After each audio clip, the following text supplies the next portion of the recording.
in this country is the #1 job in sports. Got the huge contract, a couple of them actually. He made it. Maybe that was his Super Bowl. Okay. Maybe he was satisfied with that. Well, wait. Say no more. I see he's coming by. I see he's coming along. No. You're getting there. You're getting there. I just say he's happy he's taking over a winning team in his mind. Really? That's just me. Okay. The answer to the question You is would no. say that because, you know, it's Molly going to find a silver lining. Now, I hear you. Sorry, someone's got to be optimistic. We want you guys to weigh in. Did Tony Romo lose his job on Sunday? Go to the First Take Twitter page and vote. We'll share those results a little later in the show. But meanwhile, another player got to see him up close and personal Sunday. That would be Adam Jones. He had thoughts on the rookie's day. Jones followed up on his comments about the Cowboys' offensive line after saying earlier in the week that his daughter could run through the holes they made, telling our Catherine Terrell, they were better than I thought. I take my hat off to them. Now I see why he has $100 million on his line. Those guys blocked their butts off. Like I said last week, some of those holes my daughter could have run through today. Stephen A., should Jones be quiet? Yes, he should be quiet. But it's not because he was disrespectful or anything like that. He should be quiet because the Cincinnati Bengals yet again are not living up to expectations. They have the 25th ranked offense. They were ranked 25th with their passing game as well as their rushing game. Somehow, some way, did you see them sitting there and bickering on the sidelines or whatever? Now, obviously, you're getting beat up by Dallas's offensive line. That doesn't help matters at all. But they had secondary issues as well, which Pac-Man Jones couldn't even deny. In the end, what it comes down to is, yet again, we find ourselves looking at the Cincinnati Bengals and wondering what the hell is going on with this team. Marvin Lewis is the coach of this team. And, Max, I wanted to bring this up because I want to make sure that I'm very, very clear. I am an individual that has been on the record, you know, particularly more so with college sports than it is with pro sports in terms of talking about the paucity of African Americans that are in head coaching positions, okay? But I'm also that guy. I pride myself in being fair. When Lovie Smith only made the playoffs 3 times in 9 years, I said it's time for him to go out of Chicago. Now, I don't give a damn where you go, but you need to get the hell out of Chicago. And I have been calling for Marvin Lewis to be gone for years. 5 consecutive years. And 6 of the last 7 years, the Cincinnati Bengals have been to the playoffs. They have not won one single playoff game. He has been the head coach for 12 complete seasons. They have not won a single playoff game.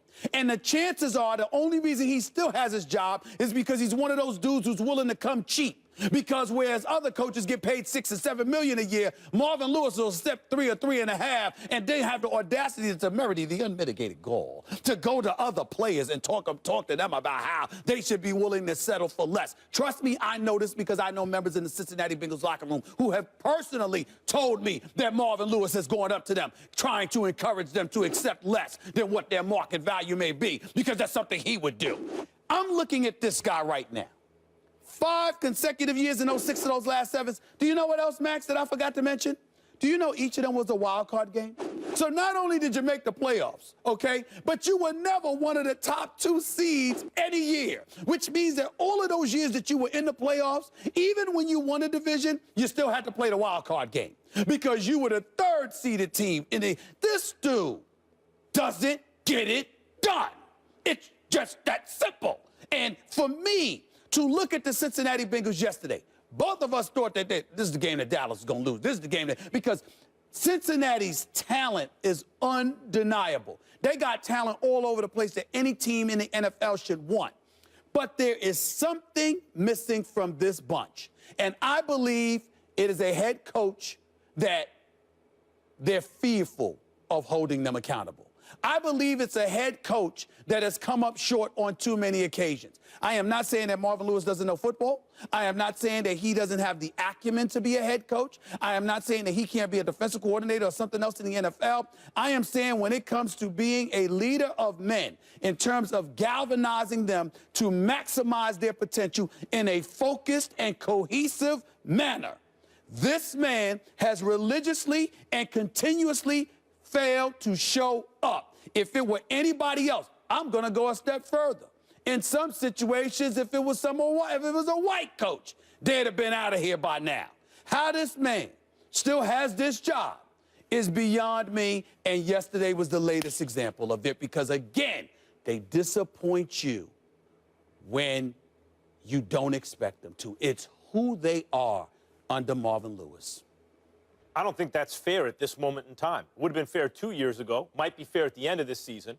I'm going to answer the question in a second. I just want to respond to the Marvin Lewis I appreciate point. the fact that you said it's not fair, because I think that's insane. Go ahead. I think it's not fair at this moment in time because, yeah, you're never one of the top 2 seeds really playing in the wild card game. You're in the playoffs every year. The thing about the NFL is make the playoffs, you got a shot. As a Giants fan, I know that in the not-too-distant past, 2 Super Bowls as a result of being the wild card. Yes, we know. Okay. You and your Giants. So, you're right about that. Now, Marvin Lewis, you could make that argument a couple years ago, but a funny thing happened last year. There were signs that the Bengals were going to be dangerous in the playoffs, particularly coming from Andy Dalton. Not huge, glaring kind of signals, but little signs. He played better in primetime games than he had in the past, or even than he had during other games in the regular season, and he had a very good regular season last year. He played better in the fourth quarter. His production ticked up instead of down. I thought there were little signs that were going to be very interesting to see. It begged the question, how would he do in the playoffs this year, meaning last year? And he got hurt. So for the first time in, maybe since Marvin Lewis started making the playoffs with the Bengals, it was really, I think, an open question. You know what? The Bengals might actually do something. They were one of the most well-balanced teams in the NFL last year. Then he lost his starting quarterback. You can't hold those playoffs against him. And it's very early in this season. If at the end of this season they either don't make the playoffs or get bounced again in the first round, it would be fair to say that. But at this moment, it's a little unfair. Well, first of all, I'm very touched that you're interested in being fair to Marvin Lewis. It's very, very touching. You want some tissue? I mean, you got any tissue? You want some? Yeah, because you're so touched by because you want to be fair to Marvin Lewis. Let me tell you. Well, you are a fair-minded individual. But let me tell you this, Max Kellerman. You know why you're so wrong about this? I mean, so wrong?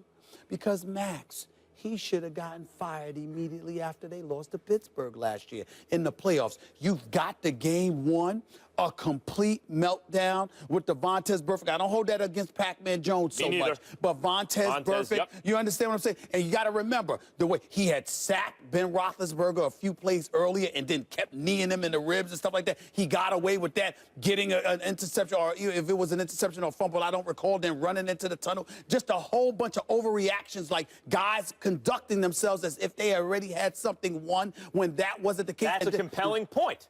But you haven't held that against Vontaze Burfict. Time out. He is a player under contract who got suspended. What I'm trying to say to you is that he's not responsible for the overall So let's talk about the guy who is responsible for it. Without his starting quarterback, they were in a position to win the game against the Steelers. No. I said to you, cumulative and collective. Those are the key words here. I'm sure you can appreciate that, okay? Well, because that's trending in the right direction. Well, let me tell you why. No, it's not. And I'm going to tell you why. Because he's been on the job for 12 full years. He has never ever won a playoff game. What about your fan base? What about the people in Cincinnati? What about how do you sit up there with a straight face and think it's okay for a man to not win a playoff game in a decade? In a decade! Right, but I mean, year after year after year. Why it would have been fair 2 years ago. But there were signs last year that they were heading in the right direction. But they made the playoffs 3 years before 2 years ago. Don't throw out the baby with the bathwater. To get to the point where you're blaming a lack of discipline, which you're placing on the coach, even though when I say Odell Beckham's a contagion for the Giants, you'll talk about those other players are grown men. Okay. They're responsible for their own behavior. Somehow Vontaze Burfict isn't responsible for his behavior. Marvin Lewis is. They were in a position to win the game against your mighty Steelers without Andy Dalton. First of all, don't be slick. You want to get rid of the coach now? Don't be slick. I never sat up there and said that Vontaze Burfict doesn't deserve punishment or anything like that. I'm just saying he's a player. So you're responsible for your job description. He is the head coach and has come up short for 12 years. I would like to address that question now. I'd like to address the original question now about should Adam Jones be quiet? Should Pac-Man Jones be quiet? You and I are on the same page about Pac-Man Jones. Now, he was involved in a very serious crime not all that long ago. Well, no, that needs to be said. However, why does that need to be said now? It's because when it colors people's opinions of Pac-Man Jones. So I understand why people are quick. But Pac-Man Jones has been a model citizen for 4 years. If you'd let me get to the point. Okay, go ahead. I agree with that. While that may color your opinion, and that is true, the fact is last year in the playoffs, when Burfict and Pac-Man Jones had the finger pointed at them, in fact, Burfict deserved it, Pac-Man Jones did not deserve it. He didn't do anything out of line or uncalled for in that game. And here, Pac-Man Jones is being asked direct questions by Catherine Terrell, Right. who is doing a story on the Cowboys' offensive line. You know why? Why? Because the real story is the Cowboys' offensive line. And Pac-Man Jones is here telling the truth. He said, look, Ezekiel Elliott's a beast. He was. I didn't see, like, incredible lateral movement, but when he hit a hole, boy, he was gone. But the holes were there because of the Cowboys' offensive line, which a couple years ago made DeMarco Murray look like a top 5, maybe top 3 running back because he was a good running back playing behind a very good line. Right. That was a very good line a couple years ago. It's the same guys, more mature, better than they were then. And Ezekiel Elliott is now a very good running back, running behind a great offensive line. Pac-Man Jones answered questions, wait a minute, pointing that out, no minute, problem. Wait a minute. But you're talking about what he had to say about the Cowboys, and we're asking the question, was he out of line with what he said? I'm saying you're out of line, even though he wasn't insulting or disrespectful. He's out of line because it doesn't speak to the problem that are the Cincinnati Bengals. In other words, you're talking about the Dallas Cowboys like, oh, anybody could do. They'll do that to anybody. They're 4-1. Well, then that's not anybody, is it? The Giants, it didn't happen against the Giants. Week 1, the Giants. Wait a minute. That's All right. I'm saying to you is this. Thank you. If you are Pac-Man Jones and the Bengals with the talent that you have, my problem with what he said is not anything that he said about the Cowboys. You're glossing over the deficient bunch that you are as the Cincinnati Bengals. Those what guys. do you do? Every time someone asks Pac-Man Jones a question, he goes, never mind that question. We're the problem. Hold on, wait a minute. Every time? Hold on. You damn right. So if you're Pac-Man Jones. They're doing a story about the Cowboys' offensive line. I'm answering your question. If you are Pac-Man Jones, I don't care what team is in front of you. Look, man, you going to ask me, I'm going to answer you. Let me pretend to be Pac-Man Jones because, you know, I've spoken to him on many occasions. Brothers as real as they come. This dude, yo, man, don't give a damn about no Cowboys. You see us? We can't handle our business better than that. We down 28-0. That stinks. Something wrong with us. That's what I'm saying should be coming out of his mouth. It's one thing for the Dallas Cowboys to win a game because of a play here or there and the breaks don't come your way. The Cincinnati Bengals, with this talent, were down 28-0. What? To the Cowboys? That Cowboys offensive line is devastating. If you fought Mike